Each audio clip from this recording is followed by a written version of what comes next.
আলাইকুম আরহামাতুল্লাহ। শিক্ষার্থী বন্ধুরা সবাইকে সাথে থাকার জন্য ধন্যবাদ।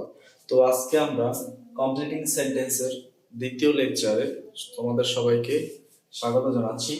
তো দ্বিতীয় লেকচার কমপ্লিটিং সেন্টেন্সের আমরা এর আগের লেকচার 1-এ 1 থেকে 10 পর্যন্ত রুলসগুলো নিয়ে আলোচনা করেছি। আজকে আমরা 11 থেকে 19 পর্যন্ত আলোচনা করব। ঠিক আছে, 9টা রুলস নিয়ে আলোচনা করব। তো দেখো 11 নম্বর প্রশ্নটা কি, বিকজ অফ অথবা on account of owing to due to অর্থ জন্য বা কারণে, চারটা অর্থ একই, জন্য বা কারণে। Because of on account of owing to due to অর্থ জন্য বা কারণে। মুখস্থ করে ফেলতে হবে অর্থগুলো। যদি মুখস্থ করতে তোমরা আলস্যতা করো সেক্ষেত্রে কিন্তু আর হবে না। হ্যাঁ, কমপ্লিটিং সেন্টেন্স পারা হবে না। গঠন, অর্থপূর্ণ একটা বাক্য তৈরি করতে হবে। দেখো, everybody loves him because of, প্রত্যেকে তাকে ভালোবাসে বিকজ অফ, কি কারণে ভালোবাসে, বিকজ অফ যেহেতু আছে তারপরে একটা পজিটিভ নিয়ে আসতে হবে। বিকজ অফ হিজ অনেস্টি, তার সততার জন্য তাকে সবাই ভালোবাসে। বিকজ অফ হিজ অনেস্টি, তার সততার জন্য তাকে ভালোবাসে। হ্যাঁ, আচ্ছা, on account of his illness, তার অসুস্থতা থাকার কারণে, ওই যে কারণে, তার অসুস্থতা থাকার কারণে সে কি করতে পারে নাই, সে স্কুলে যাইতে পারে নাই, সে কলেজে যাইতে পারে নাই, সে মিটিং এ উপস্থিত হইতে পারে নাই, এক্সেট্রা এক্সেট্রা অনেক হইতে পারে। তাহলে হি could not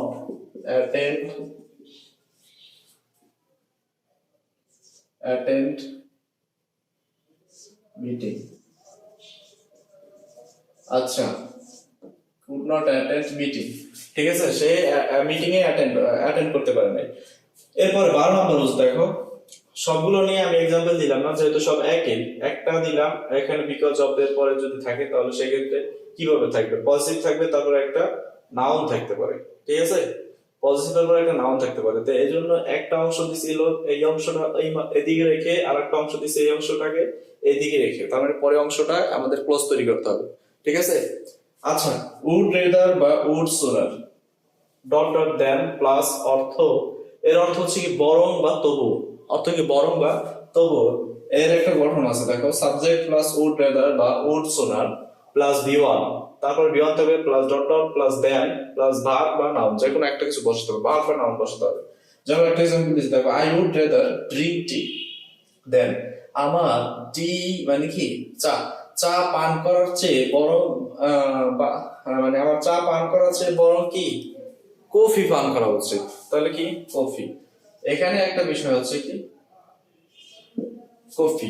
আচ্ছা, এখানে এই যে চা, চার সাথে কি পরিপূরক প্রোডাক্ট আছে, এরকম একটা পরিপূরক নিয়ে আসতে হবে, যেমন টি পরিবর্তে আমরা কফি খেতে পারি, এরকম। ঠিক আছে।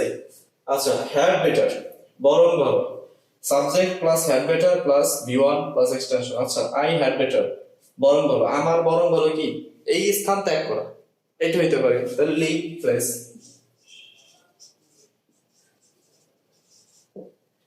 I had better leave place. ঠিক আছে, আই হ্যাড বেটার মানে আমার বরং ভালো কি গো টু ডক্টর, ডক্টরের কাছে যাওয়া দরকার। I had better I had better go to school, I had better school, I had better, মানে এরকম বহুত পারা যাবে। ঠিক আছে। আচ্ছা, এরপরে 14 নম্বর রুলস দেখো, no sooner had dot dot than অথবা scarcely had dot dot when, hardly had dot dot when. এর পরের ক্লোজটাই, তিনটার পরের ক্লোজটাই সবসময় অলওয়েজ পাস্ট ইনডিফিনিট টেন্স করতে হয়। এটা হচ্ছে মূল রুলস। এখন এগুলো অর্থ কি, আসলে অর্থ কি দাঁড়ায়, no sooner had dot dot then, scarcely had dot dot when, hardly had dot dot when, এগুলোর অর্থ কি দাঁড়ায়? অর্থটা আসলে এখানে একটা ভার্ব থাকে, এখানে একটা ভার্ব থাকে, তিনটার ক্ষেত্রে এই তিনটা ভার্ব থাকে। হ্যাঁ, যখন যে ভার্বটা হয় সেই ভার্ব অনুসারে অর্থটা দাঁড়ায়।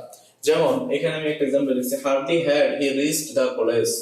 আচ্ছা, hardly had he reached the college, কলেজে পৌঁছাইতে না পৌঁছাইতে, মানে রিচড মানে কি পৌঁছানো, তাহলে সে কলেজে মানে কলেজে পৌঁছাইতে না পৌঁছাইতে কি হয়েছে, hardly had he reached the college, তারপরে হোয়েন হবে, হোয়েনটা অবশ্যই মনে রাখতে হবে, কোনটার পরে কি, মানে নো সোনার হ্যাড এর বেলায় দেন, স্কার্সলি হ্যাড এর বেলায় হোয়েন, হার্ডলি হ্যাড এর বেলায় কি হোয়েন। আচ্ছা, হি hardly had he reached the college, সেই কলেজে পৌঁছাইতে না পৌঁছাইতে কি হয়ে গেছে, the exam began.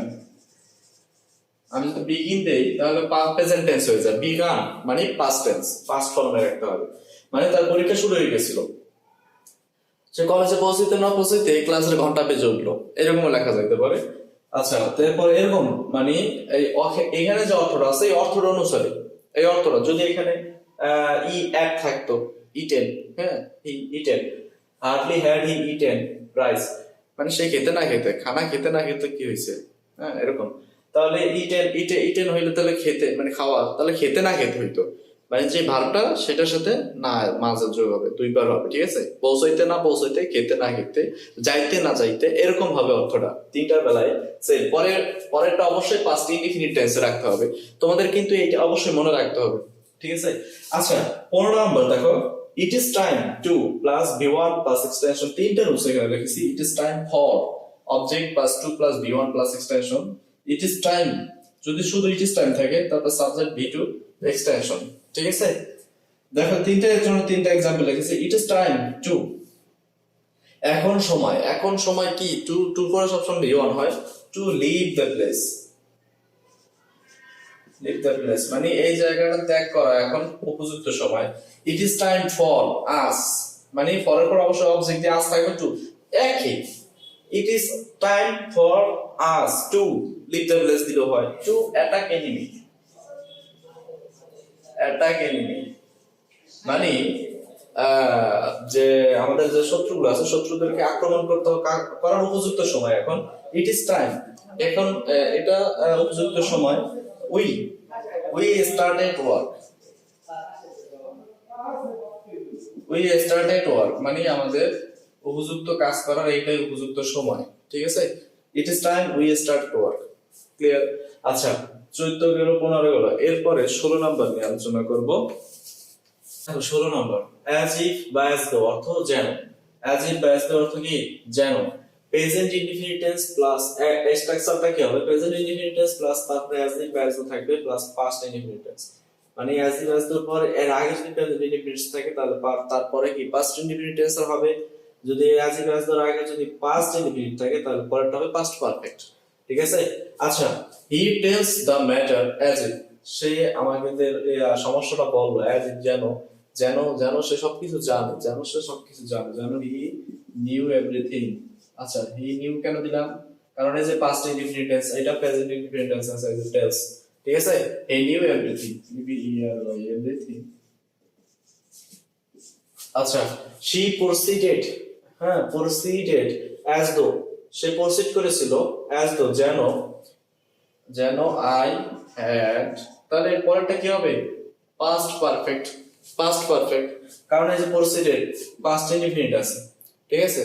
she proceeded as though যেন সে প্রসিড করেছিল যেন I had not spoken, যা আমি যেন আমি বলি নাই, ঠিক আছে? এরকম এমন কিছু সে মানে প্রসিড করেছিল যেন আমি কিছুই বলি নাই, I had not spoken।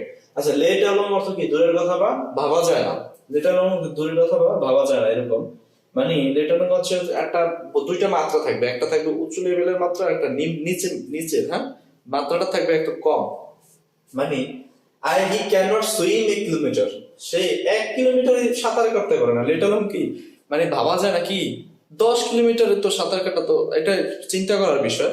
তাহলে 10 কিলোমিটার, 10 কিলোমিটার, ঠিক আছে? মানে সে 1 কিলোমিটারে সাঁতার কাটতে পারে না, লেট অ্যালং দূরের কথা, 10 কিলোমিটার তো দূরের কথা, 1 কিলোমিটার। তাহলে এখানে বোঝা যাচ্ছে যে যখন লেট অ্যালং থাকবে তখন দুইটা মাত্রা থাকবে, একটা কম মাত্রা আর একটা বেশি মাত্রা। তাহলে লেট অ্যালং এর পরে থাকবে বড় মাত্রাটা, আগে থাকবে মানে যেটা ভাবা যায় না সেটা থাকবে বড় মাত্রা, আর যেটা মানে সে মানে কাছাকাছি পারে মানে কাছাকাছি, তাহলে 8 কিলোমিটার সেটা হবে কম মাত্রা, ঠিক আছে? আশা করি বুঝতে পারছো। লেট অ্যালংটা 17, এরপরে 18 নম্বর, 18 19 এই দুইটা দেখো। আচ্ছা দেখো 18 এবং 19 নম্বর রুলস, রিলেটিভ প্রোনাউন দিয়ে যদি কখনো থাকে, যেমন রিলেটিভ প্রোনাউন কি কি আছে, who, which, that, from, whose, its, ঠিক আছে? আচ্ছা তাহলে গঠনটা হচ্ছে কি সাবজেক্ট ভার্ব, তারপরে নাউন থাকবে, তারপর একটা রিলেটিভ প্রোনাউন থাকবে, তারপর ভার্ব থাকবে, তারপর এক্সটেনশন থাকবে, ঠিক আছে? তাহলে I saw the man who, আমি একটা লোক যাকে দেখেছিলাম, যে কি হু। আচ্ছা এখানে এটা করা সবচেয়ে সহজ ব্যাখ্যা হচ্ছে, সবচেয়ে সহজ एग्जांपल হচ্ছে কি এই যে হু রিলেটিভ প্রোনাউনের সাথে যেটা আছে তাকে দিয়ে একটা তুমি স্বাধীন বাক্য তৈরি করো, একটা অর্থপূর্ণ বাক্য তৈরি করো। দা ম্যান, আচ্ছা লোকটা, আমি যাকে দেখেছিলাম লোকটা কি করতেছিল, আমি লোকটাকে যেহেতু দেখেছি সে কিছু একটা করতেছিল, লোকটা কি ক্রিকেট খেলতেছিল, ফুটবল খেলতেছিল হইতে পারে, তাহলে the man was playing cricket, the man was playing football. Just তুমি একটা অর্থপূর্ণ বাক্য তৈরি করবা এটার সাথে সামঞ্জস্য করে, যেহেতু এটা পাস্ট টেন্স আছে পাস্ট টেন্সে রাখতে হবে, ঠিক আছে, পাস্ট টেন্স আছে পাস্ট টেন্স রাখতে হবে। তাহলে দ্য ম্যান ওয়াজ, বাকি অংশটা আমরা এখানে লিখে দেবো, ওয়াজ প্লেইং ফুটবল। আচ্ছা ফুটবল, ঠিক আছে, ওয়াজ প্লেইং ফুটবল হয়ে গেল। মানে এই রিলেটিভ প্রোনাউনের আগে যে থাকবে, যে নাউনটা থাকবে তাকে দিয়ে একটা অর্থপূর্ণ বাক্য তৈরি করতে হবে। এরপরটা দেখো, this is the house that, this is the house, এইটা হয় সেই দ্যাট, যে এখানে দ্যাট এর পরে আমরা চাইলে সাবজেক্ট ভার্ব অবজেক্ট নিয়ে আসতে পারি, যেটা সে কিনতে চায়, যেটা সে কিনতে চায়, এটা হইতে পারে that he wants to buy, wants to buy, যেটা সে কিনতে চায়, বি ইউ বাই বাই। আচ্ছা wants to buy, যেটা সে কিনতে চায়, এটা দিয়ে আরো তৈরি করা যায়, this is the house that that is painting by me, যেটা আর কি আমার দ্বারা কি করা হয়েছে, that is painted, that is painted by me, মানে দি হাউস দিয়ে আমরা একটা সেন্টেন্স তৈরি করবো, the house is painted by me, এটা হতে পারে। তাহলে ইজ পেইন্টেড বাই মি এটা হবে পরবর্তী ক্লোজে, বাকি অংশটা এখানে is painted by me.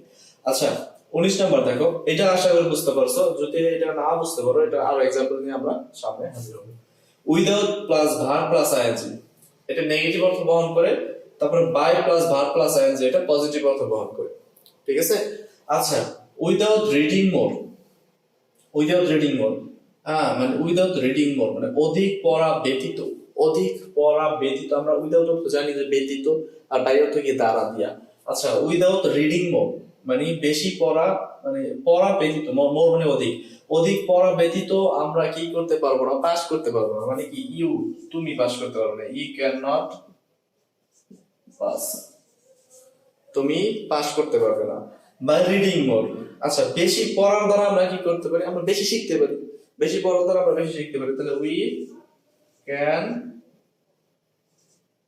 We can learn more, we can learn more, we can learn more হয়ে গেল, একদম সহজ। এখানে এটা পজিটিভ, মানে by reading more we can learn more এটা পজিটিভ, এটা নেগেটিভ।